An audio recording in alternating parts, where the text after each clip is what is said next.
Ladies and gentlemen, Maggie Childs.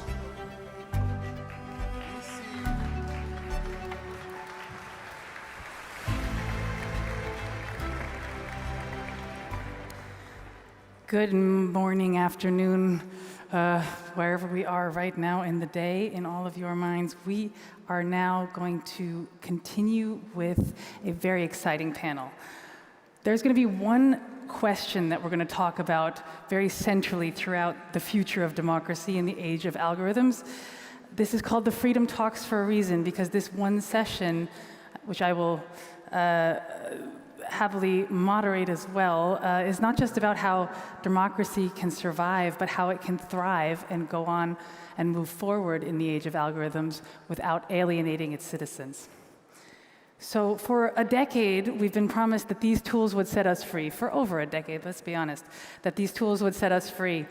Some of what came back was, in fact, the opposite. Public squares built for outrage. Social media platforms have become a place where hatred is not only prospers, but also can multiply and can reach places that it never reached before. Also, regimes that worked out that are there to censor a free society have profited from these platforms as well. But that's, of course, only half the story. In Estonia, Taiwan, places that turned the very same technology into a shield for democracy, there are great examples of how social media and the social sphere online has worked for good. So this isn't fate, it's a choice. And I'm going to bring four people to the stage today who actually live inside that choice, who make choices every day that affect how their citizens and their environments confront the digital divide and deal with these challenges to democracy. So I'm going to call out these panelists in a moment, and before we're going to welcome our first panelist, who needs no introduction. However, I will ask someone on stage to introduce him, in fact. We have the Romanian MP and chair and president of ALDE PACE, Julian. Please come to the stage.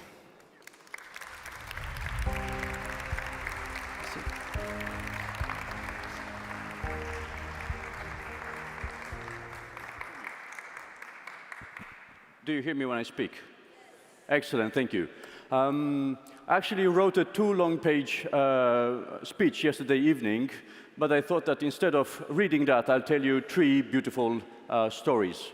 And before telling you three beautiful political stories, I'm looking in the room and I'm looking for the person that we've been in contact for the past year, that has been working a lot in order to us being welcomed here. And this is the international officer of NEOS. Big applause for Peter Barry. Where are you? Big thanks for your effort of gathering us here. Thank you so much. Thank you. We're having a good time in Vienna. It's a fantastic congress. The first political story is a matter of an institution where several of us are present in its political body called the Parliamentary Assembly of the Council of Europe. And I'll tell you the start of this beautiful institution because it's a legacy that goes before the start of the European Union. So before the European Union, after the Second World War, British officials, high clerks, thought of creating an institution dealing with democracy, human rights, and rule of law. So before we've had the EU, we've had Council of Europe. To those of you that are younger, I understand is one more layer of confusion, thinking of both Council of the European Union, European Commission, and then Council of Europe. But before that, EU had this fantastic EU flag and anthem that was in the Council of Europe. And I want you to give credit for that, for those Lib Dems and Brits that are here in the room. We have not forgotten for what you've done for international institution on continental soil. So please, let's have a big round of applause for the British colleagues having done that 80 years ago. Thank you. The second beautiful story is that within the Parliamentary Assembly of the Council of Europe, we have a group called ALDE PACE, and it consists of 89 members of national parliaments gathering there several times a year, doing a fantastic job. If you have heard of the European Court of Human Rights, we vote the judges. If you've heard of the European Convention, we guard it, we develop it, we keep it up on a topic. We ask opinions from the Venice Commission. We deal with Greco. We do so much. So I want to thank all the MPs sacrificing important time at home, and especially you, Dominique, welcoming us here in Vienna, and all of you. I want to applaud all the MPs being here from ALDE PACE, and thank you for doing important work at PACE, sacrificing time at home. Thank you. Now, the third beautiful story about our organization, it's a matter of courage, attitude, and credibility, but also a matter of loyalty towards values. And this is us being, until now, the only international organization having expelled Russia after its full-fledged invasion of Ukraine. It was a matter of courage, credibility, initiative, and we hope that that determination will be followed by other actors in terms of now peace and negotiation processes that do not have to happen without accountability. That being said, after expelling Russia, there was this question mark. Whom are we speaking to in terms of Russian legitimate interest in exile, those condemning the criminal regime of Putin, but also those respecting the full territorial integrity of Ukraine and wanting a fair peace and accountability and the end of the war. And a colleague of us, I'll give him his name because he has to get this credit. His name is Erik Kroos, he's an Estonian MP, a fantastic guy, had this idea of creating a platform within the Parliamentary Assembly of the Council of Europe in welcoming top worldwide Russian voices in exile. Part of them have been in prison in Russia. Part of them have been living in exile for years. Part of them have put their life at risk in order to speak up against Putin, against the regime, and pro-Ukraine. And when having done so, they've been elected 12 members of that platform, and 4 of them, think of that, 4 of them has asked to join us at ALDE PACE. So think of that. At the moment that you have arrived to this Congress, you never thought that beyond meeting top politicians, colleagues that are very famous, you'll meet Russian top people in exile. I will not go into that before having a full stop, and I will ask you to, and just question, is Georgi Vashatse and Jurab, are you in the room, the 2 Georgian guys? No, they're not in the room, because I wanted to give them a big round of applause, because putting your life at risk and being willing to go in prison, that's something what liberalism is about, and we do with Georgia too. So let's give, please, a round of applause for them in absence. Thank you, because they deserve it. So 4 out of the 12 strong Russian representatives of the anti-Putin democratic forces in exile joined us, but you never thought that when coming to this assembly, you'll be meeting probably the most famous of them. His integrity is beyond limits. He stands firm with Ukraine. He's a continuous critic of Putin's Russia. He questions authoritarian regimes. He used sports and culture diplomacy in order to fight for the good cause. It is my greatest privilege and honor to introduce a great person, our colleague from ALDE PACE, member of the Platform for Russian Democratic Forces, the special chess grandmaster, Mr. Garry Kasparov. The floor is yours, and welcome. Thank you so much. There he is. Please take a seat. It's fine. You can sit wherever you want. Fantastic. Fantastic. Thank you, Gary. We're so happy to have you as part of this panel. To join you up here on the panel, we have our second guest in the front line of digital violence and online abuse. She is the CEO of Hate Aid. Josephine Ballin, please join us on stage.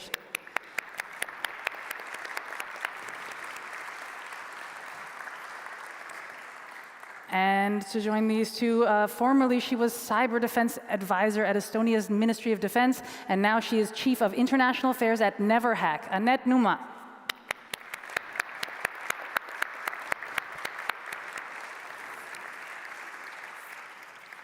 And last but certainly not least, the Finnish MP and Minister of Education, Anders Adlercreutz.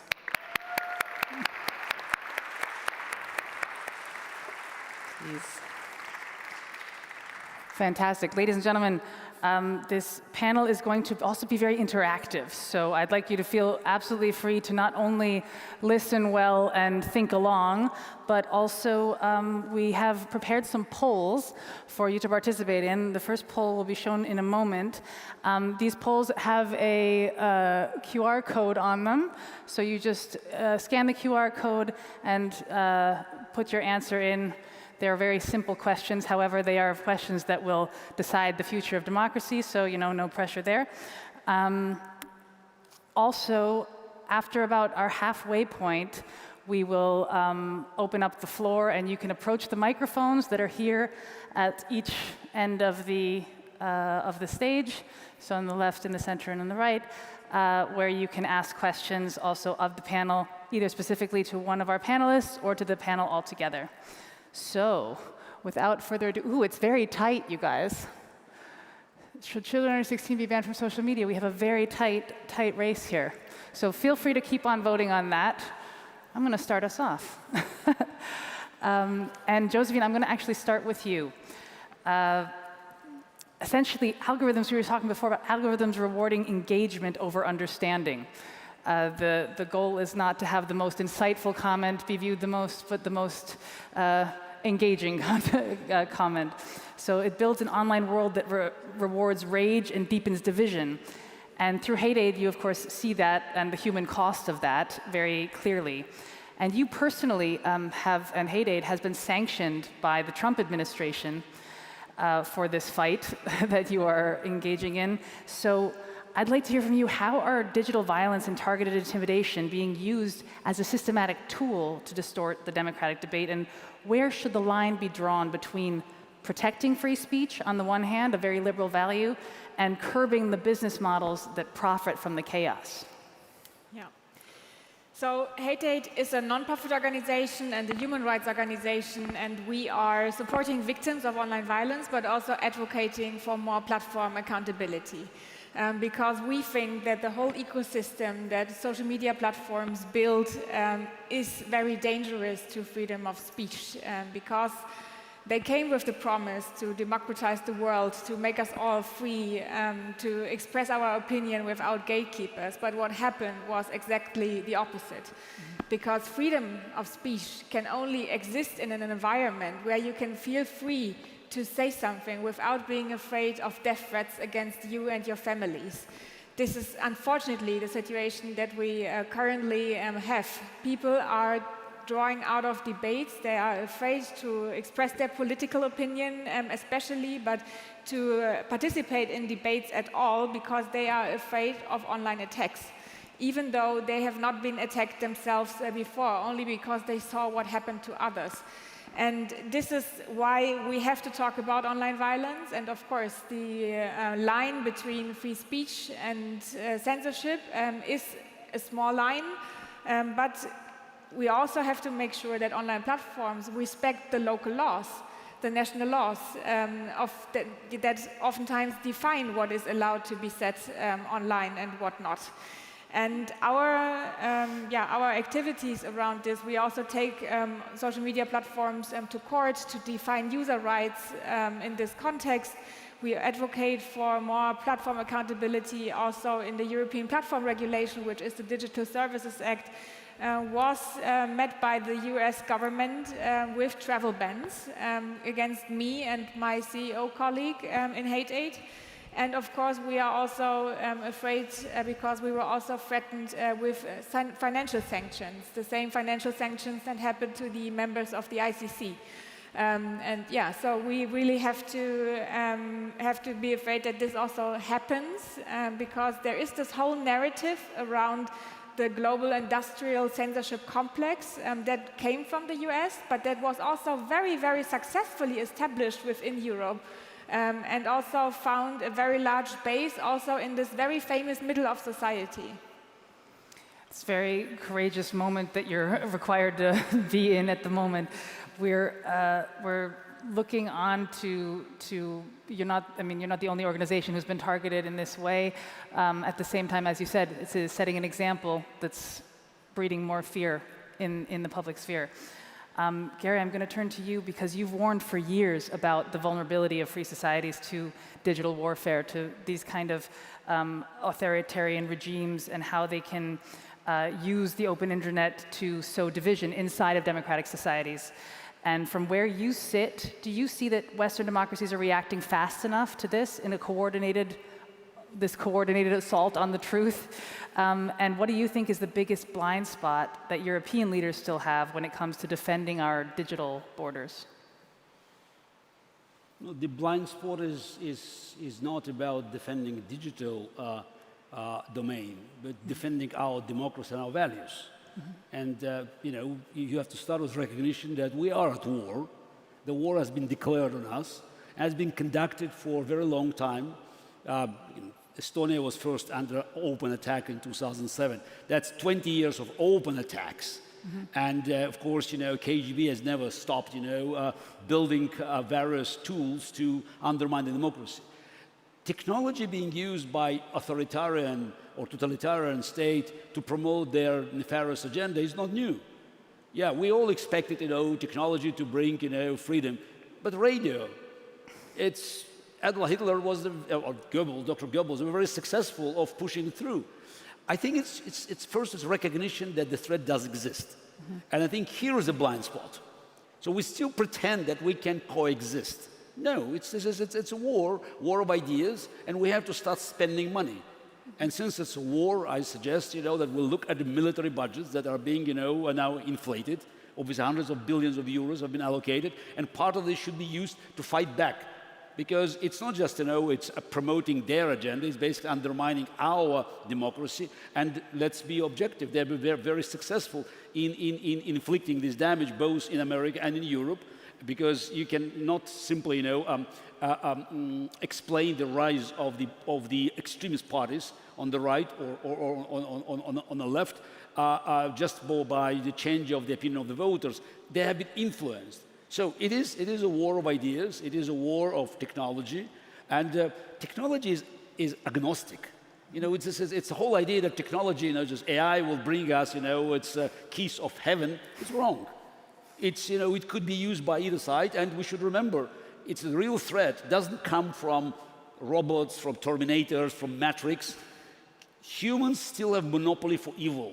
The real danger comes from our technology being in the hands of evil actors, because it's much easier to distribute modern technology than nuclear technology, and it's just recognizing the fact that it is going to happen, and they're going to use it.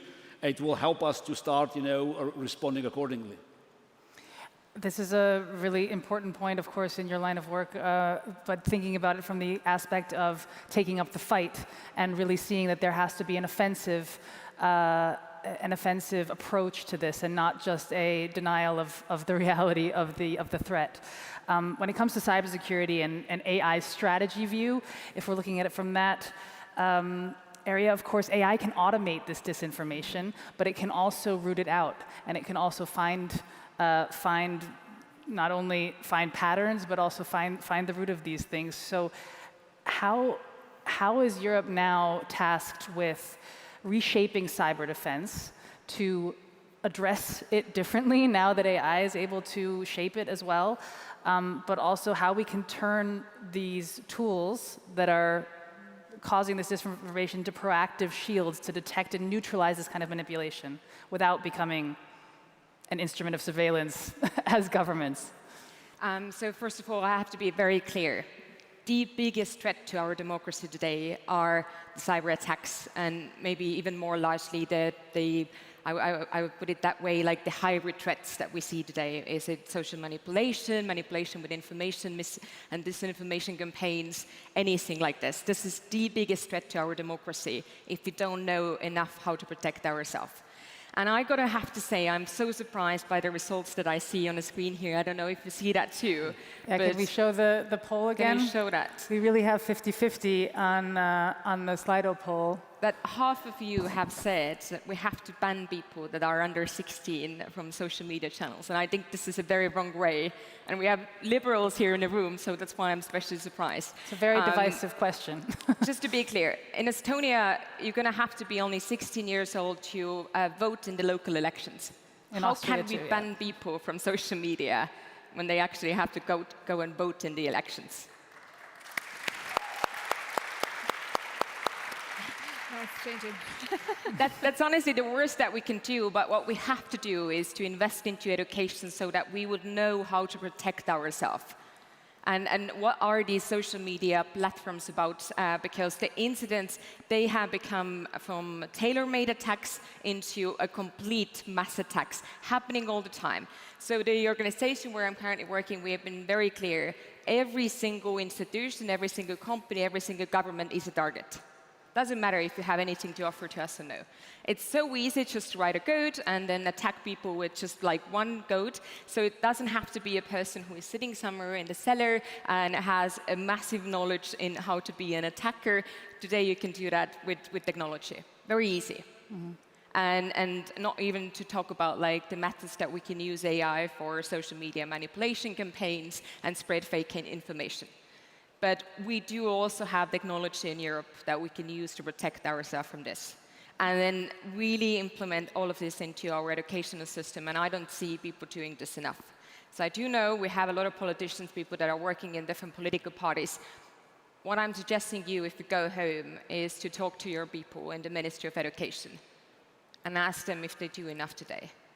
Because we are preparing for our next generation to be managing in the age of internet. And banning is not the solution, I'm sorry to say. We have to educate them, they know the threats, and we are using the technology to protect ourselves. There is a lot of technology like this existing in Europe today. And the European technology, we cannot become Silicon Valley. We shouldn't follow what the Chinese technology companies are doing because I don't want to live in this society. But we do have European companies that are able to protect us as well.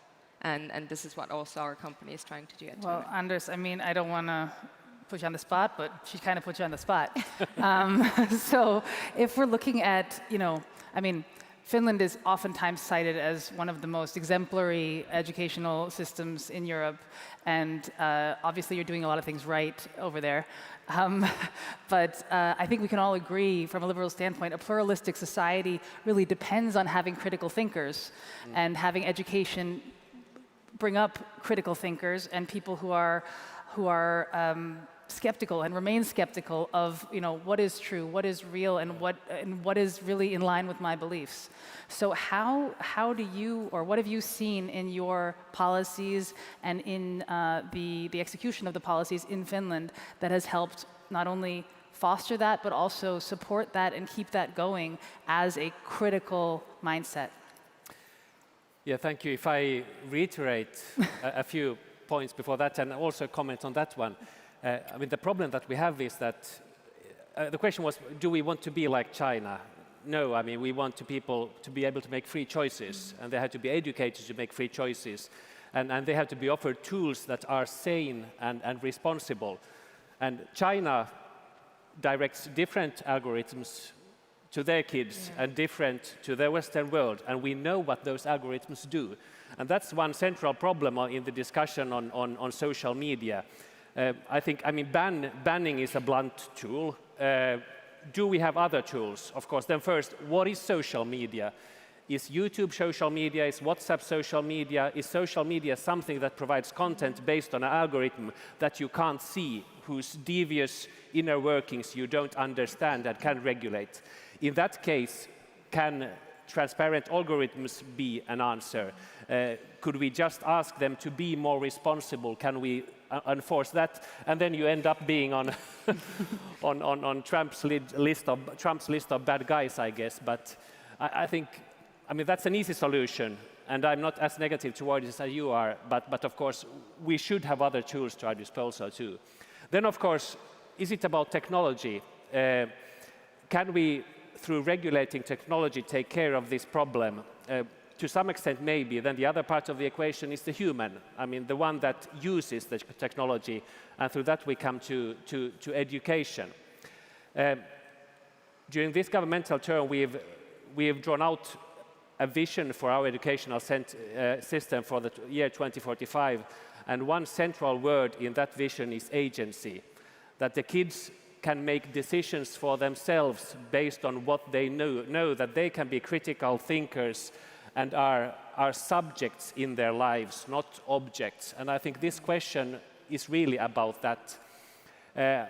How can we educate our population so that we are not swayed by the algorithms, so that we are not pushed in one direction, so that we don't run into the situation that Moldova and Romania ran into as a result of Russian hybrid actions. In Finland, one of the answers has been media literacy. It has been a part of our curriculum since the early 90s, actually before that. And we didn't put it into our curriculum because we knew that Russia would become what it is. It wasn't because that us understanding what social media will be and what it might be used for. We thought it was a basic civic skill that everybody needs to have. So we have media literacy not as a subject, but as a transversal competency in early childhood education, in basic education, in secondary education. I mean, we educate our retired people in media literacy. It's an approach where the whole of society is incorporated, because we need to be critical thinkers. In the early years, I mean, daycare children, they view media, they get an idea of how it's formed, how it's produced in schools. They get to ask the right questions. Is this real information? What's the basis for this? How was this produced? Could I produce it myself? And then in secondary education, they might build a troll factory within the school to try to sway their students into believing something. And through that, they get a capacity to understand the system and to be critical and to understand the right questions. So I mean, we cannot only answer the question by that one metric. We have to somehow take care of the whole spectrum. And I think that's the difficult solution we have to strive towards. I'd like to ask, let the panel comment? respond. Both of you want Yes. to? Yes, go ahead. Annette, go first. Yeah, I would love to comment on this. So what I've done this year is to actually, I've been trying to go to as many high schools as possible to actually talk to the kids. And do a bit of I wouldn't say a lecture, but a talk with them, an open talk about social media platforms. How much do they know about the social media platforms? And when I was planning for my first trip to one of the high schools in Estonia, it was actually with a Russian-speaking high school that used to be. And I was so afraid that I'm going to go there and talk about why you shouldn't have TikTok on your phone and what are these algorithms that they're going to say, can you leave the room right now? It was the opposite reaction that I actually got from the students, and they had tons of questions. They were hands up all the time, and they really want to know how these platforms are actually working. And I feel like we don't do enough to explain like how they are being manipulated. And a lot of these students that I actually had a conversation with, turned to me later and asked my contact and asked if we could do, these lectures to their sister schools and their, I don't know, siblings, whatever. So they need our help. They feel a need, yeah. They don't need us to ban things. They need our help to explain how some things work so that they can be smarter. And how you pointed out as well that China, they don't use TikTok in China. They're complete different algorithms. We're going to have to change that too. Not banning, but changing the algorithms, what our kids are seeing on social media, so that we can educate them and make them as critical thinkers. That's the only solution to go. Do you agree? Yes? I totally agree that banning children from social media would be somehow a political capitulation to what happens on these platforms. But unfortunately, we also cannot just do nothing about this problem. And also education is also not the only solution. We also have to do something with the social media platforms and the yeah, also very unfortunate news is that we already have most of the tools that we need, but they don't work. They don't work so far because Europe is too afraid of tariffs, too afraid of pressure from the US to actually enforce the rules that we already have in the Digital Services Act, which are very explicit about what online platforms should do to protect children and young people better. And also, we have a problem because for 2 decades, we let online platforms just grow bigger and bigger, and everything that Europe was counting on was self-regulation. We were hoping that they decide to do better in the future, but unfortunately, profit is the only thing that they care about, and their business model is ads, data, and profit, and not saving democracy. And this is what we have to understand, that there are no incentives, and unfortunately, the far right also uses and needs these platforms to get more and more power, and this is also like their concept of success that brought them to even more power these days. Which is why we now see this unholy alliance, not only in the US, between the big tech platforms that want to earn money, and they earn money best with more and more polarization, and far-right governments and stakeholders that profit from these platforms and need them to survive. Thank you, Josephine. This also highlights very much what, please go ahead, absolutely. This also brings us back to what Garry was saying before about bad actors.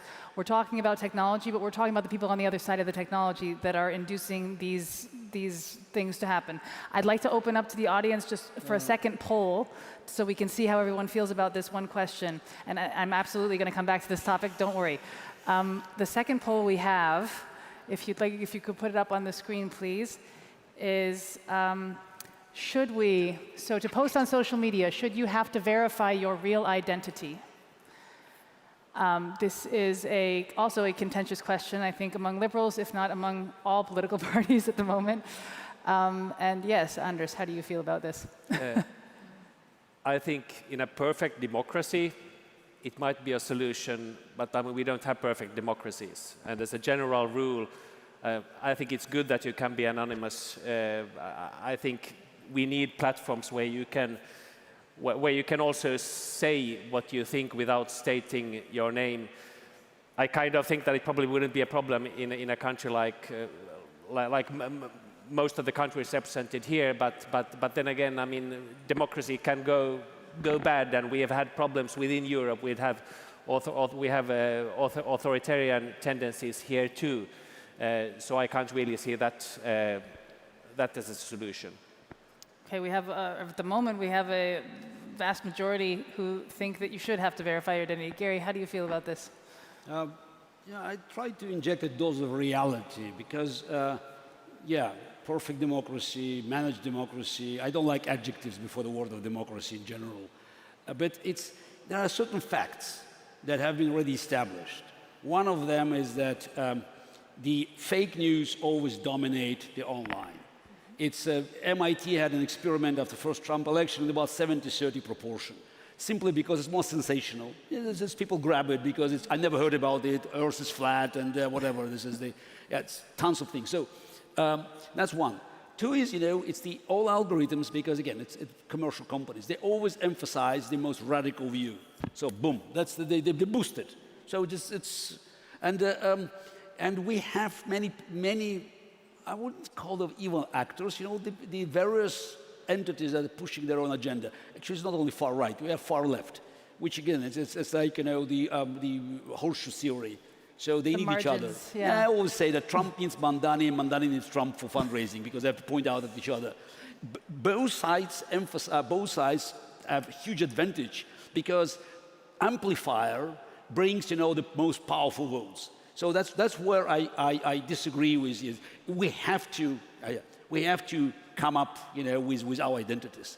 We have to energize people in the middle, because it's why extreme is winning, because they're willing to shake every tree, and they want to hide. A lot of people would like to hide. Again, no perfect solution. I'm strongly in favor of, of the identities being revealed, because it's a balance. It's not perfect, but it offers us a better chance, because the extremes will lose more. Because it's much easier to shout if you are hiding, behind a tree or just behind a wall. So, and promoting, it should be fashionable. Why not to promote the mainstream politics? So I don't want to belong to one extreme or another. But it seems to me that the amplifiers and the online systems, they give huge advantage to radicals. And one of the reasons is because they can just attack, spreading their views, and at the same time, hiding in the darkness. So there's a technological aspect to this that is not human-driven, but in fact by design, so to say. Just everyone, so you know, I'm opening the floor officially. These 3 microphones here belong to you, so feel free to stand up and get. As soon as you stand up, I will see you. I promise. I'll keep looking out. And oh, we already have a first volunteer. I'd love to hear your question, sir. Yeah. Hi.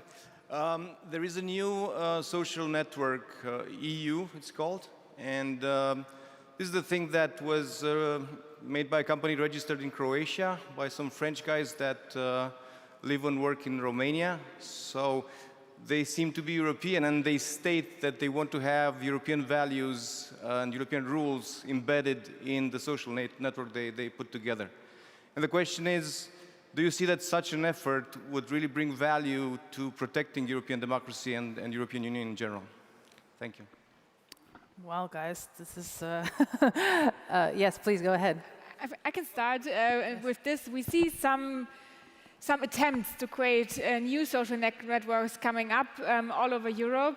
Also decentralized networks that are trying to be more open, that are trying to be interoperable with other systems.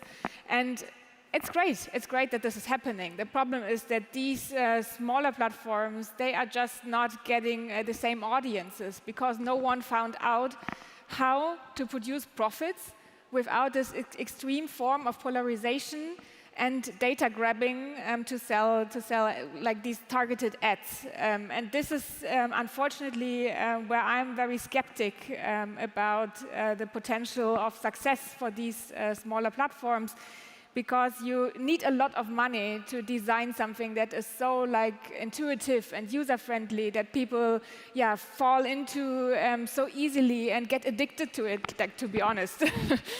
Also for adults, this is definitely a thing. So we can not only put all our hope on some other smaller platforms coming up, and then if they are also funded with VC money, and when they are not as transparent as we wish them to be, then we also risk to fall into the same traps that we fell into with big tech platforms. I think also there's the aspect, of course, coming from the question as well, to be derived from, so I come from the media sphere, I've worked in media for 20 years. If it bleeds, it leads, right? So you don't, people generally do not share and respond loudly to good news. They respond to bad news. And this is a thing about human nature, not about the algorithm.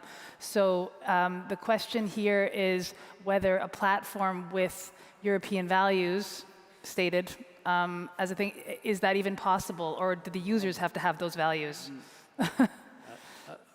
I'm confused. What is the platform with European values? I think values is about people. This was just how he stated it. I don't know. Platform is a tool. Yeah. You can't expect AI just to fix our problems, our social ills. It's a tool. It's agnostic. It's not offering you keys from heaven, or it doesn't open the gates of hell. It's a mechanism. We've seen some social media platforms, for instance, ban certain users, like Trump was banned from certain platforms, and these kind of measures can be taken by the... I'm against any bans because they don't work, simply, But what we can do, because you started with one question, transparency about identity. I think the key is transparency of algorithms. That's what you can do. I'm not happy about GDPR because it doesn't work. But what about transparency of the algorithms? Because that's how they control it.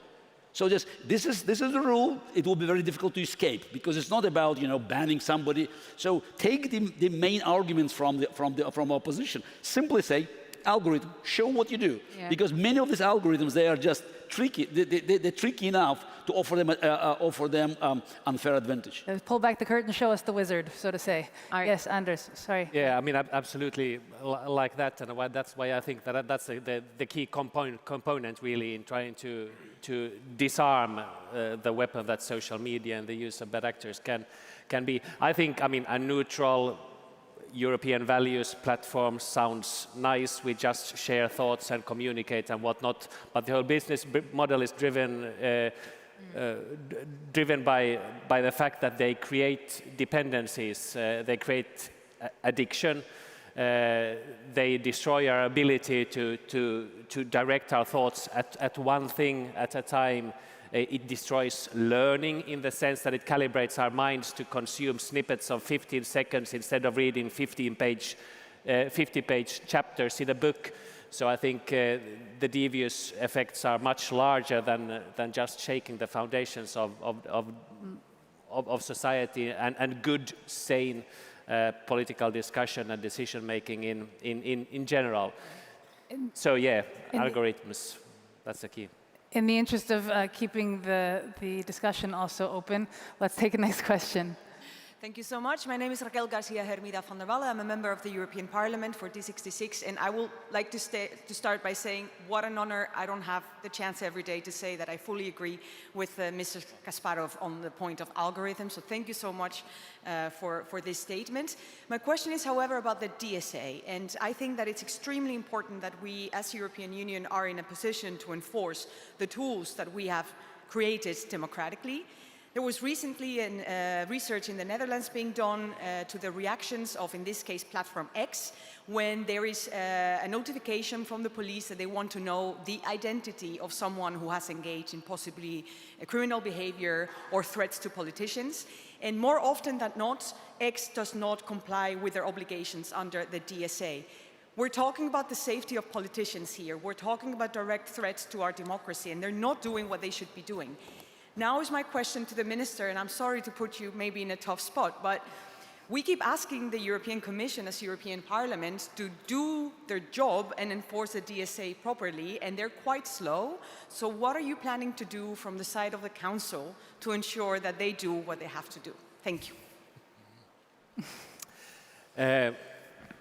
Yes, being a minister from Finland, we of course have a commissioner that's very central also in this matter. I mean, I think Europe is in a tough spot in this discussion, knowing what lies. I mean, knowing how strong the digital platforms are and what political connections they have. But yes, I mean, we should of course push that forward, and I think it's essential that we somehow manage to sanely regulate this market. Force openness without, of course, at the same time shoot ourselves more than necessary in the foot in the name of European competitiveness, which, of course, also is a part of that discussion. Annette, you also come from that area in the Estonian government, but... No, what I wanted to say about, especially in terms of like having a more of visibility side, so what we have done in Estonia, for example, and I think most of you maybe already know that, but in terms of also opening up more to the society, we have introduced a solution called the data tracker. So whoever is it, private sector, is it public sector institution, including also the Estonian police, if somebody is checking your personal information, this will be also shown to the citizen itself as well. So it's just basically go into a platform, and then you can see every single kind of if your data has been checked by somebody. And even if it comes to the, for example, like investigation side as a police perspective there, then for your protection of your privacy, then you can also see that which kind of information they had been looking for. So I'm a big believer of that every single thing that we do online has to have kind of a record. But in terms of really caring about my privacy there as well, so we will have to open up more for also showing what we do with your data as a private sector government. So everything has to be on your plate in that way. Well, it's the same as what Gary said before. It's a little bit like art with the provenance. You want to know when something's published, where did it come from, and how can we trace it back to its origins as well. Please, sir, your question. Thank you. Marco Weber from FDP Switzerland. Switzerland, as probably the oldest direct democracy, we still vote and elect on a nationwide basis by pen and paper. We have not introduced online electronic voting systems, mainly for security reasons. But do you think that, that's a question to all the panel, do you think that in the future there will be a foolproof and hacker-proof voting system that can be used on a nationwide basis? Thank you. Can I take that one? Absolutely. We've been voting on our local elections, parliamentary elections, European Parliament elections online fully a long time ago already in Estonia. I've been living abroad for many, many years, and it's been amazing that I wouldn't have to drive to any of our embassies to still be able to participate in our democracy and democratic elections. So I do know that Switzerland just made a decision last year that they introduced a new electronic identity card, and in order to provide also a chance to vote online, your infrastructure has to be ready. And I don't want to be super just saying that we are doing things always the best, but we started with thinking security as a first thing. So your infrastructure has to be designed by keeping in mind that it has to be secure. If it's not that way, I don't recommend anybody to even test it.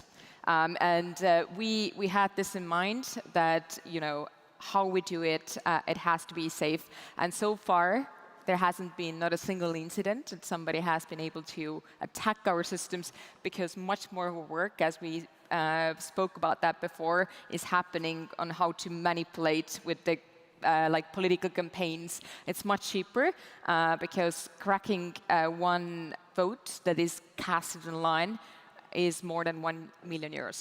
Yeah.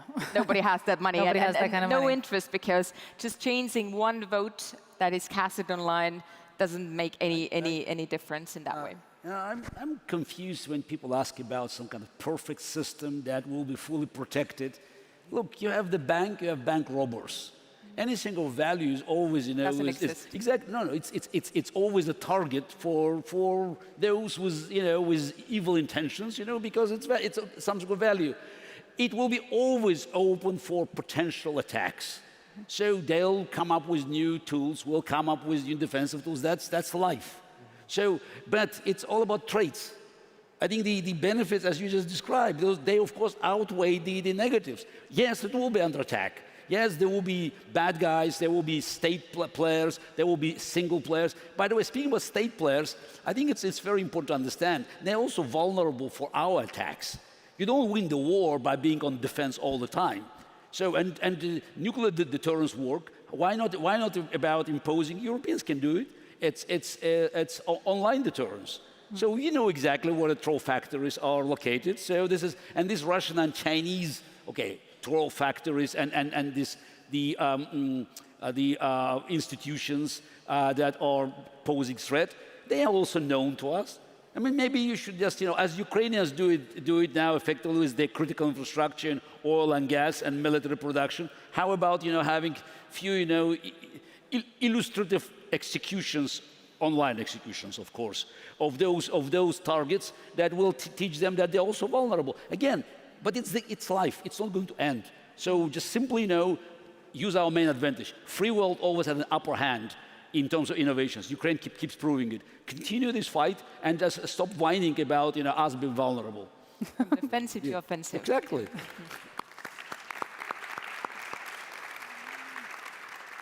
I'd like to move on to the next question, if it's all right. Yes?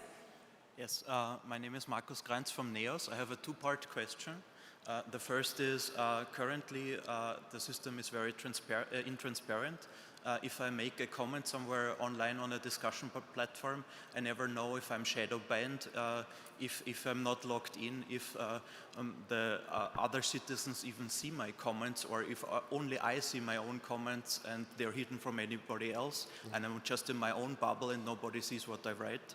And the second question is, currently we have one big platform for long-form video content, that is YouTube, and it has basically a monopoly and there's no current way out. Instead of regulating this monopoly basically and further entrenching it through regulatory capture, would one alternative be to basically break it up and say, I can select I want to publish on YouTube, but I want my video to use this discussion platform, and I want my ads to come from this other company, and I want to use this recommendation engine, this algorithm, which recommends me the best videos, is the answer to basically break it up and make it a free market where you can basically combine multiple companies. That would be a very liberal idea. Interesting question, Mark. Thank you. Does anyone want to attack that one? Yes, Josephine. Yeah, I can start. You are pointing out two very important things. The first thing is intransparency about moderation measures, which can be shadow banning, but also the removal of content. There is. Platforms always say like there is freedom of speech, like you can write something, you can publish user-generated content, but no right that this is also carried to as many accounts as possible. And I would also appreciate more transparency about this, because in my opinion, also shadow banning can be a moderation measure that should be justified by social media platforms, because this is a way where they are executing a lot of power over our public discourse, and we have right now no measures to actually address that. And the other point was appealing to this demand of more interoperability, so to open these online platforms, to make them accessible to other services. This could have several advantages, but also some risks. The advantage is definitely that you are not so dependent on only one service provider. You can also decide to leave one service provider without losing your whole history and all your context and everything that comes with a social media account that you built for a very long time. But on the other hand, interoperability means also you carry the risk potentially also to other platforms, because if you publish, for instance, we deal a lot with deepfake porn in our work. If you publish one piece of content like this on one platform and it is displayed on other platforms automatically, then of course we have a distribution risk. And unfortunately, this interoperability is also something that many alternative platforms build on. Unfortunately, the DSA is not prepared for this. The DSA is built to regulate the biggest ones. And we somehow forgot a little bit to include in the design of this law to give smaller players even a chance. The Digital Markets Act is not enough to do that. Only breaking up the bigger ones is not the best chance that we can give them. Yeah, integrating the delivery is not accounted for in the law. Just in the interest of saving a little time, I'm going to move on to the next question. Please, sir. Hello, Gabriel Andronache, USR Diaspora, and part of the social media coordinating team. We are online every day in the last years, not only promoting, but also defending the European liberal values. In the last year, I'm just feeling, and we are feeling, that we are fighting on the two front lines. The first one is the political message, and the one it's fighting against this huge hybrid war propaganda system. That it's full with bots, trolls, and all of these farms that are promoting the aggression and the false values against Europe. And here I come with two questions. The first question is, what concrete mechanisms do you see as the most effective in the upcoming years to reduce the reach of the coordinated disinformation campaigns? And to be more specific, how can the platforms and democratic institutions prevent the false narrative from gaining false credibility and virality through the networks of fake and coordinated accounts without undermining the freedom of expression. Sorry. I think we've addressed this in a lot of different ways, but if somebody wants to bring, yeah? Thank you. Go ahead. I mean, I think the best long-term solution to this is to have an educated population that's capable of critical thinking, that's capable of asking the right questions, that doesn't take things at face value, but understands how media is produced and so on. Then, of course, we have the technological approach, which is then regulating the algorithms and looking into that part so that we have platforms that don't give visibility to things that are not credible, that are not verified, which of course leads us to the discussion about having these sensors and distinguishing fake from true posts and news, which is much more complicated, and we don't really have a good track record or good solutions. But unless we have a digitally savvy population, and I think I'm also a little bit concerned about how we in education think that we should somehow forget the digital world and only turn back to the good old analog times. We need to educate our kids so that they are digitally literate, AI literate, so that they can ask the right questions, so they understand how what they see is produced. And then at the same time, we have to, take care of all the other things around it. Just to add is that I think while we are talking about opposing the fake news industry, it's very important to recognize that most of the data coming from this so-called fake news industry is based on real facts, unfortunately, because it's amplifying. These, of course, the elements of lie and exaggeration, but a lot of things are simply picking up part of the problem and create, just put it in the center. Is immigration a problem? Yes, it is a problem. So the most effective fake news propaganda based on real grievances of the voters, simply inflating it and creating a bigger problem and eliminating other things that may help us. So it's creative fight. So but we have to fight back. Again, it's very important to fight back. And so far we are just trying to be very defensive. We're trying to be very polite. That's not the way to conduct the war. So being polite is not the answer, I think, is the main message. I'm kidding. We have, I'm going to ask a final question, final and a half. Please, sir. Hello, thank you. Kovács Attila, Momentum Hungary. We have touched on this topic, and I'm not asking our respected guests to run in circles. I think my question is a bit more specific than what was discussed before. We have talked about how these platforms are just an area of society where conversation can happen, where political influences happen, where opinions are made and changed. And we've talked about this, how important it is to be aware of this and fight fake news, basically. And one answer is education, obviously. The other answer is some regulation. And my question is, how much law for moderation of content on these social media platforms do you think are desirable? Like, there's the recent EU directive on banning political advertisements on social media platforms. Do you think the EU should take further steps in regulation, codify some solutions to fight these malicious actors, or it's more about education? I think this is also, we've kind of talked about this from various angles. But yes, would you like to respond, Rusty? Just to say it like this, 99% of the regulation that we rightfully have in Europe is not about the content itself. It's about the functioning, it's about user rights, it's about transparency, data access for researchers. So the political data directive is a bit tricky, also for non-profit organizations, by the way, because political ads, I think it's more like the attempt to take away the tools from bad actors that they mostly use, for instance, paid ads on social media companies to spread their messages and to actually influence elections. I mean, we saw that in a couple of occasions in the last years where there was some real suspicion of election influence. But most of the regulation is not about the content, and rightfully so. It's about the functionalities of social media that are fueling the polarization and that are increasing the risk to democracy of these business models. And therefore, I would not only talk about if content should be there or not, and talk more about the bigger ecosystem. And thank you.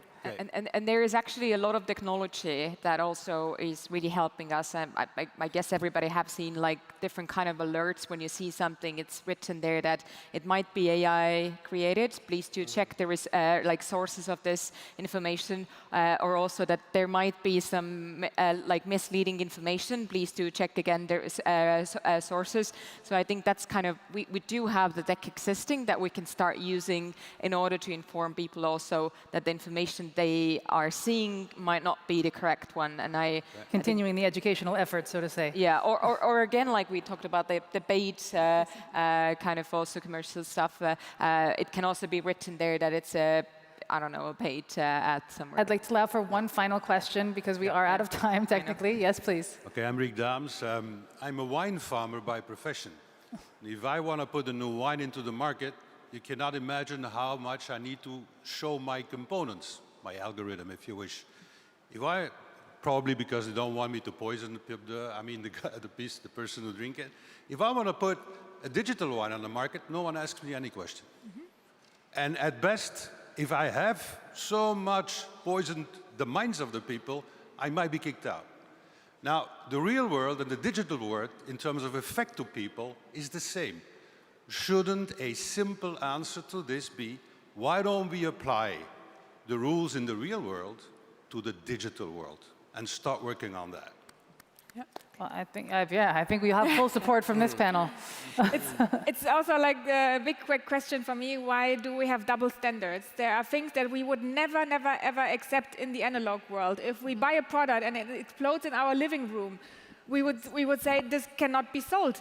If we poison people with food, it could not be sold.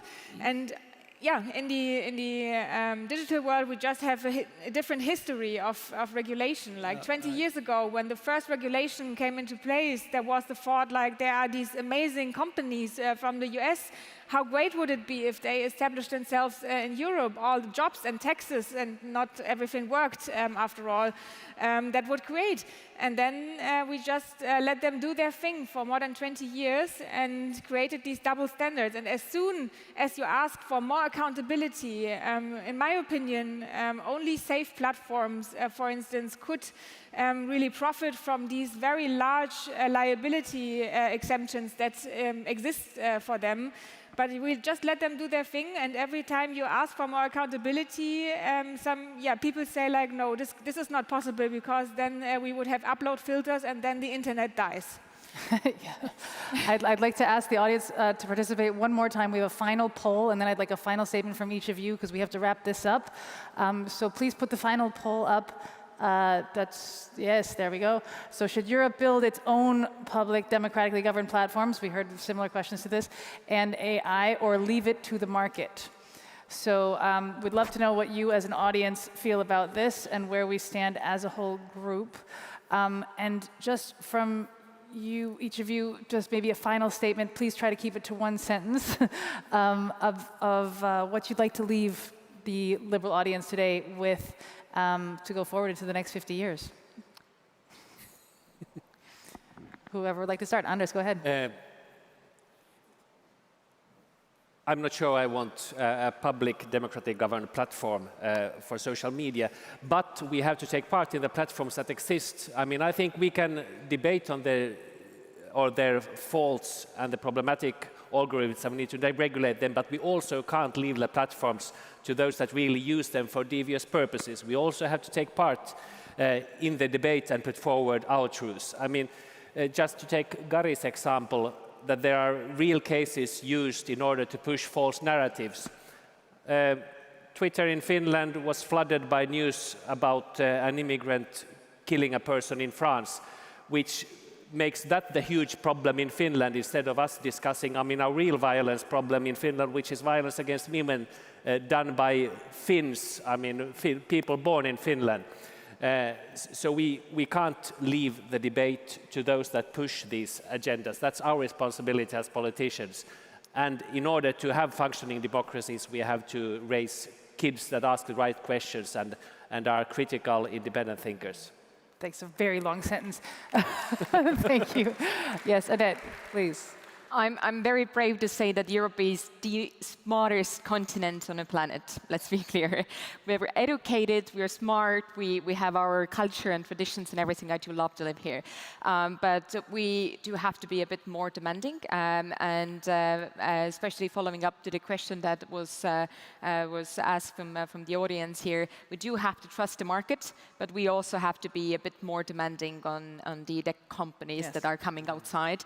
We have that chance to do it, and maybe just for recommendations to everybody is that just try to be a bit more suspicious what you see, and a bit more having a bit more critical thinking, whatever we do and whatever we see online, and that's my thank you. No, I just don't want us to undermine our European values by saying we're defending European values. So that's why I'm very cautious when I hear words ban, restriction. So we have to promote our agenda, which is based on our values and our belief in individual power. But at the same time, again, we have to make sure that nobody is manipulating the data, the public trust, by hiding. So that's why it's all about, I'm for openness. So yes, I want to say identities of those, but I also want to make sure that Googles of this world will not be hiding behind this corporate protection by using tools that may harm us. So I'm for fair play, and I think this is if we come up with reasonable demands. So I think we have a very good chance, even for American corporations, eventually, falling in line. Thank you. Yes, Josephine, you got the last word. I think Europe needs to be more sovereign because we currently see what happens if we are not. If there's too much dependency, there can be put a lot of pressure on us. And of course, I also say this out of self-interest. We are now facing the threat of financial sanctions, which means no access to Visa card, no access to MasterCard, no access to any US service provider. And if you play this through, if you read the experiences from the judges, from the ICC, then you see how dependent we are because life gets really, really complicated then. And this should not be the case because it makes us very vulnerable. And yeah, especially in a time where even in the US, the democracy does not seem to be very stable, this is a severe problem.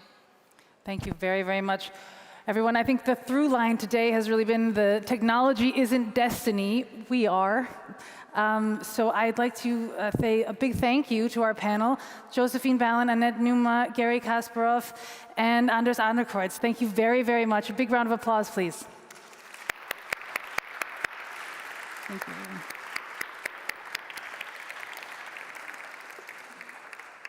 Thank you all very much.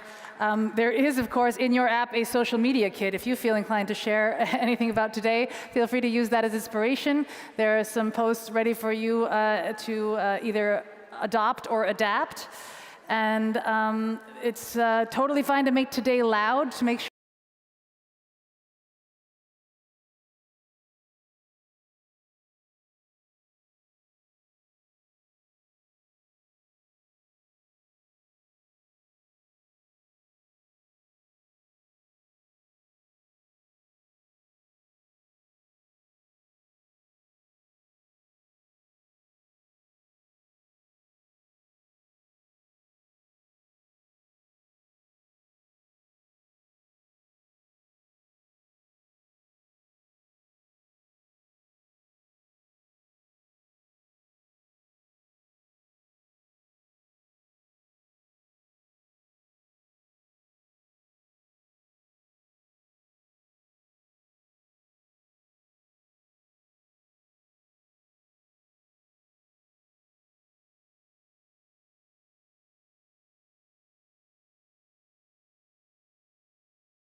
down first?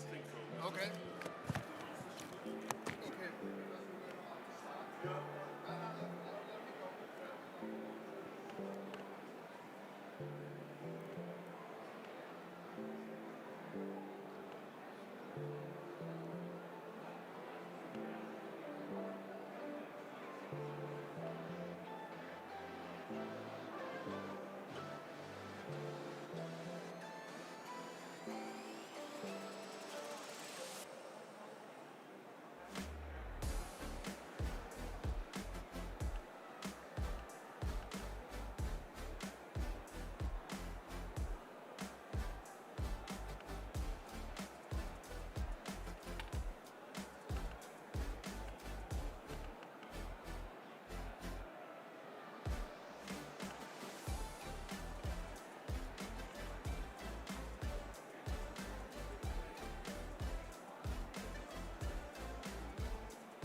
ladies and gentlemen, Maggie Childs.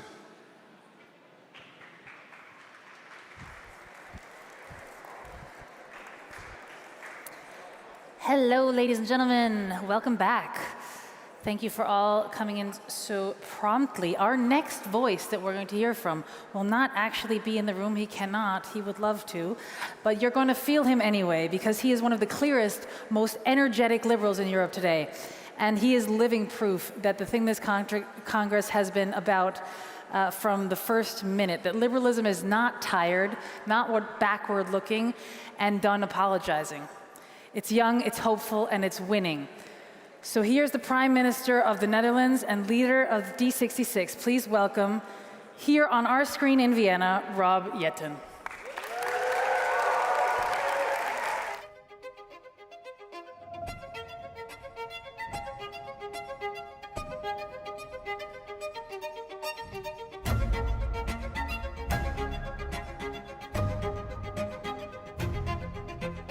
Dear friends, dear liberals, I wish I could be with you in person today, but unfortunately, being Prime Minister sometimes means that duty keeps you at home. But I didn't want to miss the opportunity to speak to our incredible liberal family, because I truly believe that this is our moment.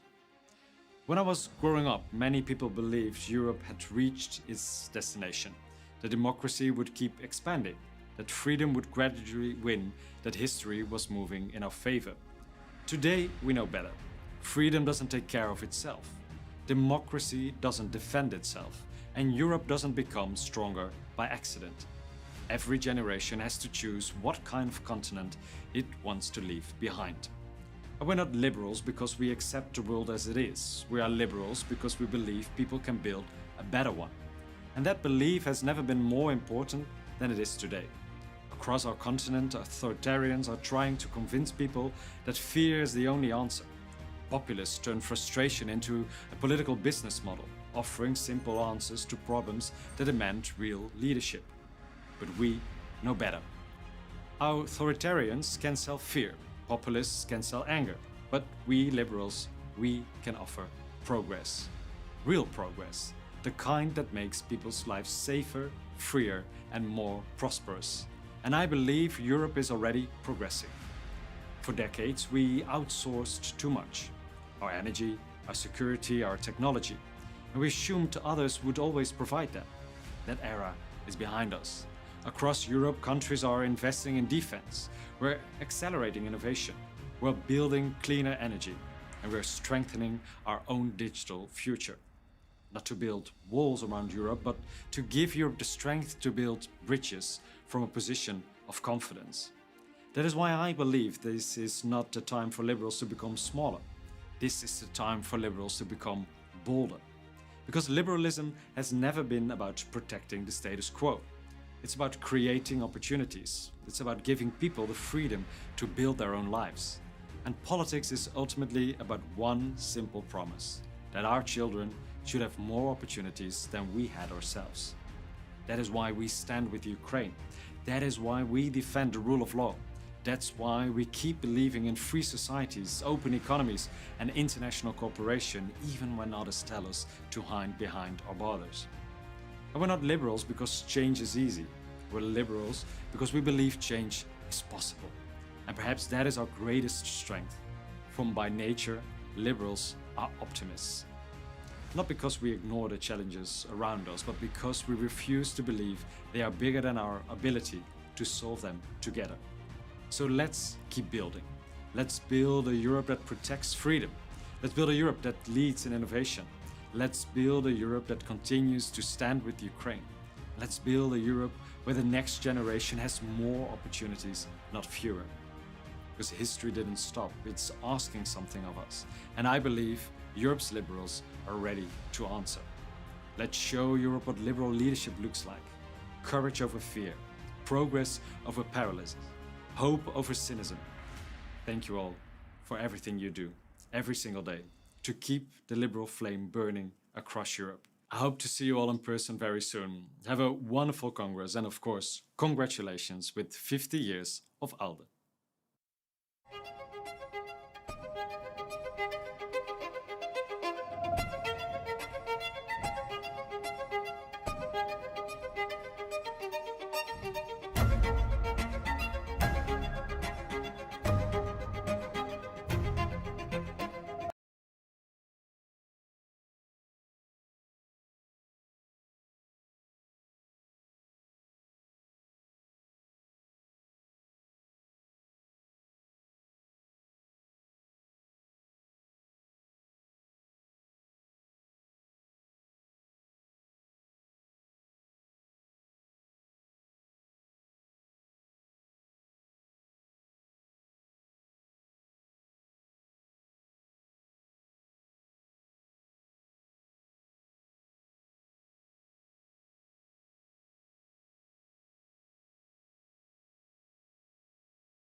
You've been amazing, you've been patient, you've been political.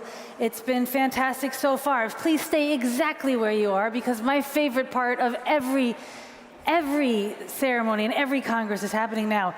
Prizes! We have the Liberal Awards, and they're about to be distributed here, so do not move. They're going to be hosted by Diederik de Schetsen and Alva Finn. Put your hands together. Watch us trying to catch up a couple of minutes and finish on time. So good afternoon, everyone, and welcome to the 2006 Liberal Awards, or the Liberal Oscars, as we call them. It's a real pleasure to see all of you right there, and I know you're all excited for this 50th year anniversary. There's no such thing as a midlife crisis for the Liberals. We're doing great, and you are all looking amazing. Yes, indeed. You really are. Yes, yes. We want a lot of energy in the room for our Liberal Prize winners. Today we want to celebrate people who have turned Liberal ideas into actions. Leaders, innovators and change makers who remind us that liberalism is not about responding to the challenges of today, but about creating the opportunities of tomorrow. And we want to do it a little bit Hollywood style. We've got the glamour. Look at all of you looking still so glamorous after 3 days of Congress. But we also want to keep it short and sweet. As we know, some of you are getting flights. So we're going to keep the speeches to a minimum. Not Allegi for Hofstad. I'm not going to talk for 20 minutes. Very good. So our first award recognizes a lifetime devoted to advancing liberal values. And we will have this presented by Jan Christoph Oetjen, who is the president of ELF and also a member of the European Parliament.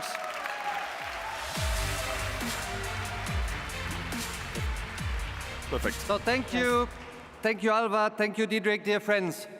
The Lifetime Achievement honors individuals whose dedication has shaped liberal politics over decades, whose work has defended democracy, human rights and the rule of law, and whose legacy continues to inspire new generations of liberals. And I must say that as an 18-year-old in 1996, I was inspired by her, and as a young liberal, I decided because of her to join my party.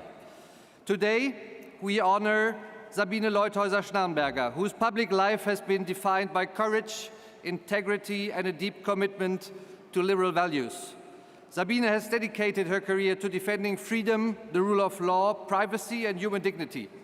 As Germany's former Federal Minister of Justice, she has become known as principled voice for civil liberties and constitutional safeguards, even when defending them came at a personal cost. Her resignation in 1996 over the expansion of telecommunications surveillance remains one of the clearest examples of her liberal conviction. Through her continued advocacy and leadership within the Friedrich Naumann Foundation for Freedom, Sabine Leuthäuser-Schnarrenberger has helped shape liberal thought and politics far beyond Germany. Please give a round of applause to the recipient of the Lifetime Achievement Award, Sabine Leuthäuser-Schnarrenberger.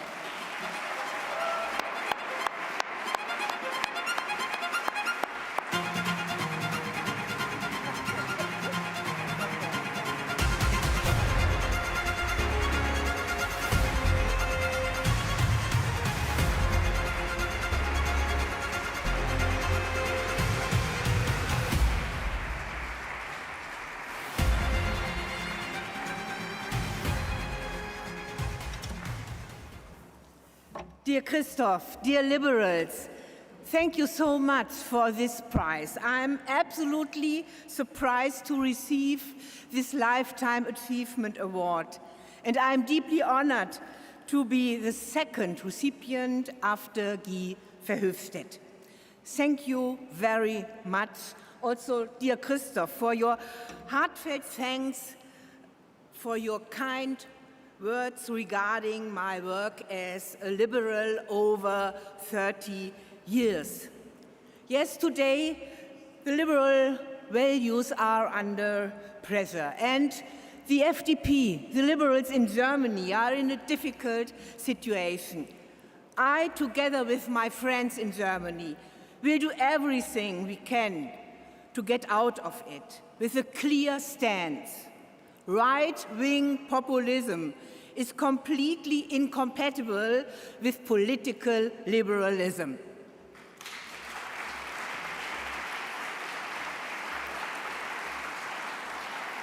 We liberals must credibly and persuasively advocate for a vision of an open society. We must show that we want to break free from entrenched structures, that we are the avant-garde against those who stuck in the past and who see the future in authoritarianism. We must fight to ensure that the enemies of freedom and liberal democracy do not gain a majority. We must fight to ensure that freedom and human dignity can be exercised in the digital world, that AI offers opportunities, but we do not want to be dominated and monitored by a few global tech corporations. No Palantir, no set surveillance, dear friends.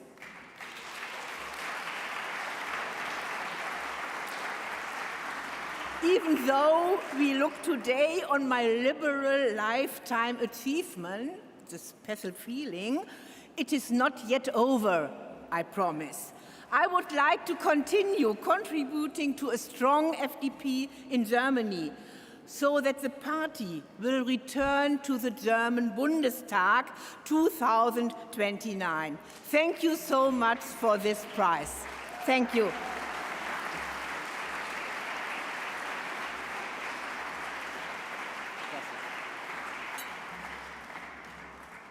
Thank you once again, Jan Christoph, and also a big congratulations to our Lifetime Achievement winner, Sabina. Next up, we're going to present the Rising Star Award, so I would like to welcome to the stage Yannick Shetty, who is a member of the Austrian Parliament and also a leader of the parliamentary group of NEOS.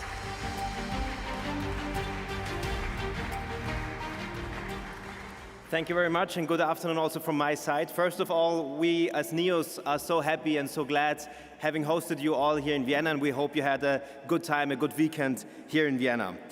It's an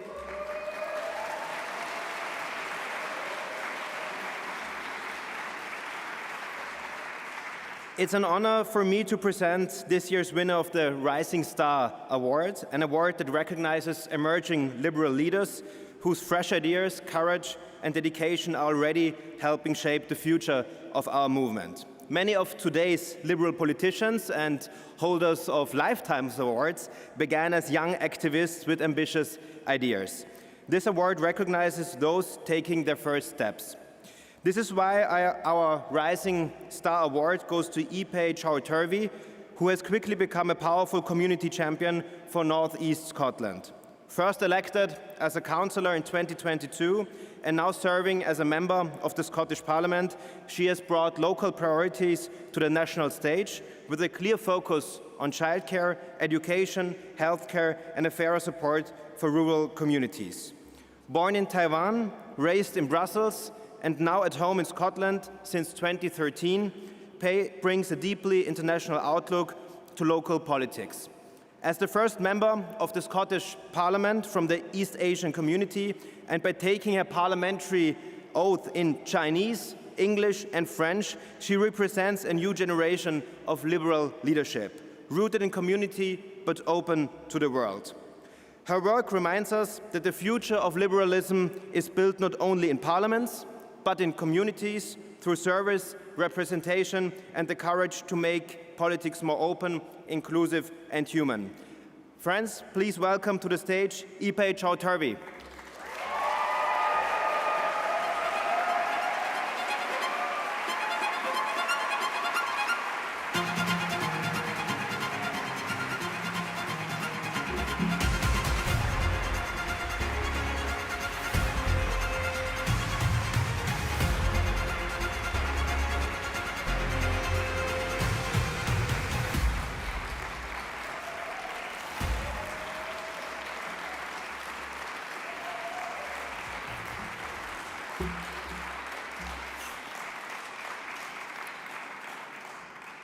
Thank you, Congress. Thank you, Yannick, for your kind words, and thank my family and my friends here today.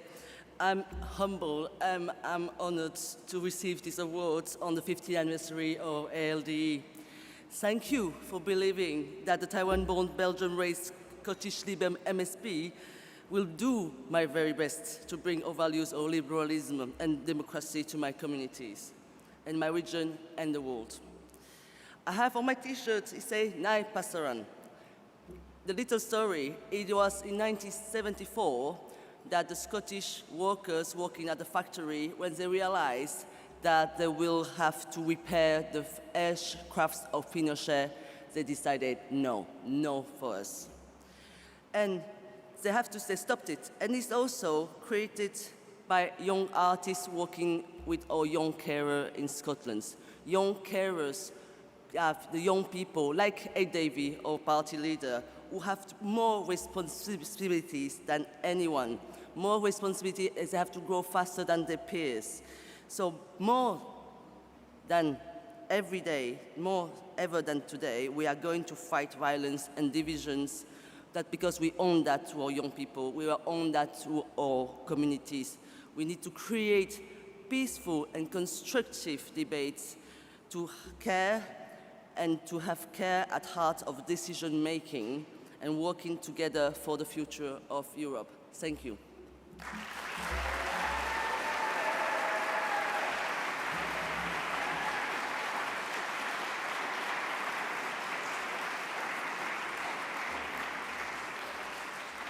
And finally, to present this year's award, I call on the stage the ALDE Party President, Sven Johan.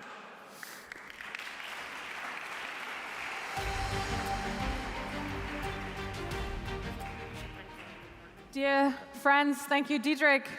The Liberal of the Year Award recognizes an individual who, through courage, leadership, and fresh political thinking, has made an exceptional contribution to advancing liberal values in Europe. This year, we honor a leader who has shown that liberalism can still inspire, unite, and win. In a political climate too often shaped by polarization, pessimism, and pressure from nationalists and far-right forces, he chose a different path, optimistic, pro-European, practical, and future-orientated. With his message, "Het kan veel, it can be done," Rob Jetten helped restore the belief that politics can still solve problems and shape a better future. Under his leadership, D66 became the largest political party in the Netherlands in the 2025 elections. They were proving that a confident liberal vision can reach far beyond the traditional liberal base. And as the youngest prime minister in Dutch history, Rob Jetten represents a new generation of liberal leadership, inclusive, courageous, collaborative, and ready to make major choices for the future. His leadership reminds us that liberalism does not have to be defensive. It can be hopeful, it can be bold, and, as Rob has shown, it can win. Please join me in congratulating the recipient of the 2026 Liberal of the Year Award, Rob Jetten, and let's listen to a video message of Rob.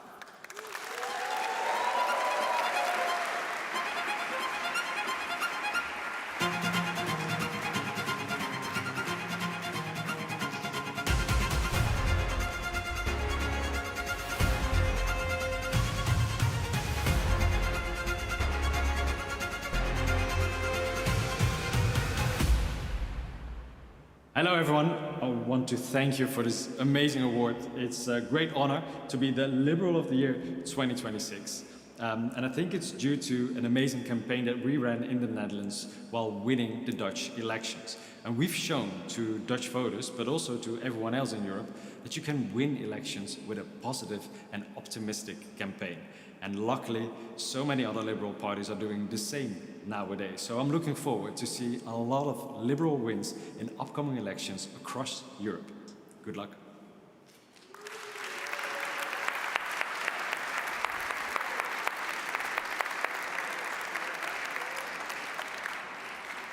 So thank you once again for joining us for what I think is the best version of the Liberal Awards we've had so far. I also want to thank our partners, FNF, LIMAC, and ALDE. Next year, we will be doing the same exercise. So just a reminder, think about Liberals who are winning and have a positive narrative, as Rob said. And we'll see you next year.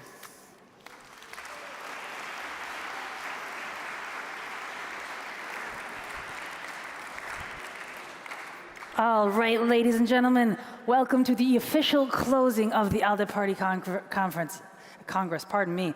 It's been 2 days celebrating 50 years, and one question we keep coming back to, what do we choose? We choose the... Thank you very much. So in a moment, you'll also hear who you chose to lead this party into said future. It was an absolute pleasure guiding you through this Congress. It is now my time to say goodbye. You've been a fantastic audience. I've been Maggie Childs, and I'd love for you to keep choosing the future. Thank you.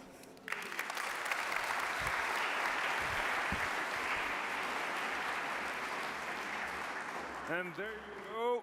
There you go, dear colleagues, dear delegates. We're catching up. It's time to announce the election results.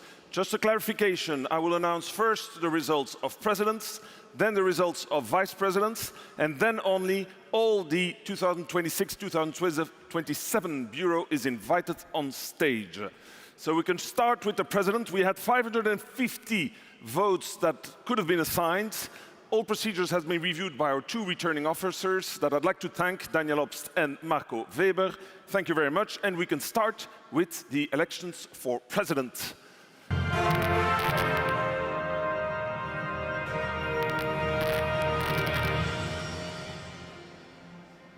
And the results are 411 yes, 43 abstention, 33 no. Congratulations, Svenja.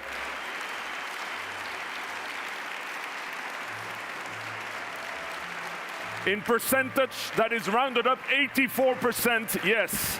Congratulations, Svenja. And we will call you up later on, but before that, we will do the election results for vice presidents. There we had also 550 votes assigned, but we had a total of 513 ballots expressed. And I will now call the screen up to show the results that will appear in terms of how they got elected. So the results are...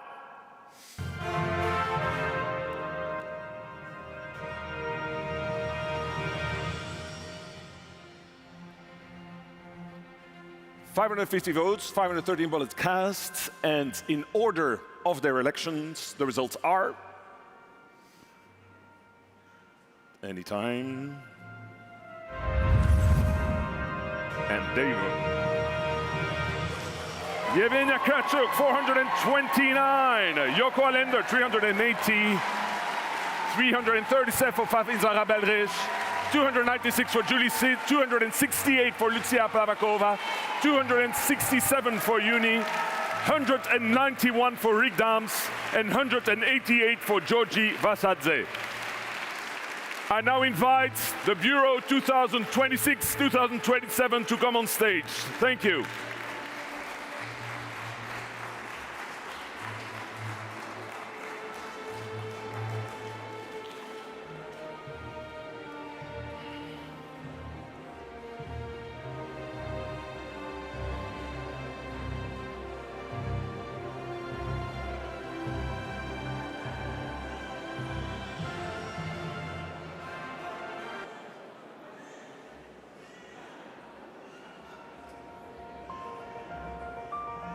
Congratulations.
We need the microphone is already on.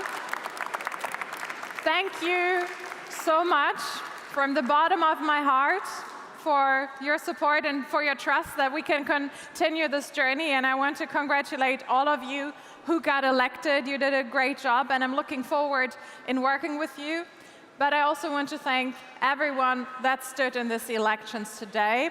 You did a great job for our organization. I would like a round of applause for everyone that candidated.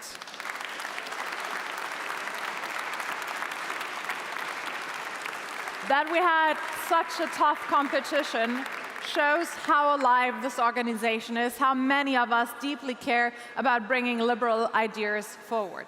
And I would like to particularly thank Sal and Rick, our outgoing Byrne members, for your service in the last years.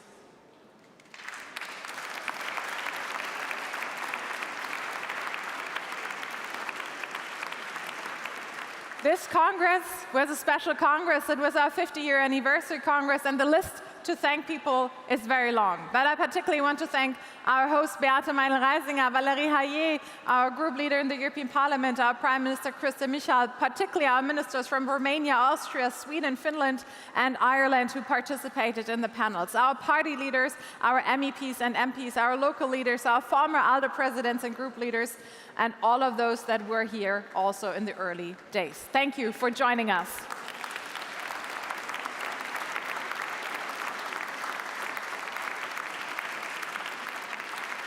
Thank you to our partners for helping make this possible: LIMEC, Renew Committee of the Region, Renew Europe, ALDE Pass, ELF, Liberal International. Thank you for bringing atmosphere to our Ukrainian singers in the opening. And particularly, I want all of us to full-heartedly thank the NEOS team and the Secretariat from the ALDE that made this Congress happen, and particularly Duxi and Peter and everyone else behind the scenes. Without you, this would have not happened.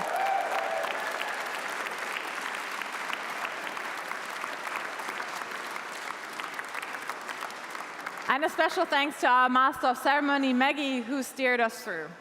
But my last thank you is to all of you, all of those of you that are sitting, that are standing, that debated.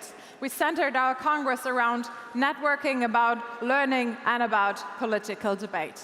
And it is only because of you coming here, bringing your ideas, bringing your thoughts, and your appetite for debate that made this Congress as lively as it was. I'm so thankful that we could celebrate this 50 years of liberalism under the motto, choose the future. And I'm fairly certain that we're going home exactly doing that. And if you only take one thing with you from this Congress, is that I want you to think about what decisions are you making? What choice are you making? And please, wherever you can, choose the future. Thank you. Get home safe.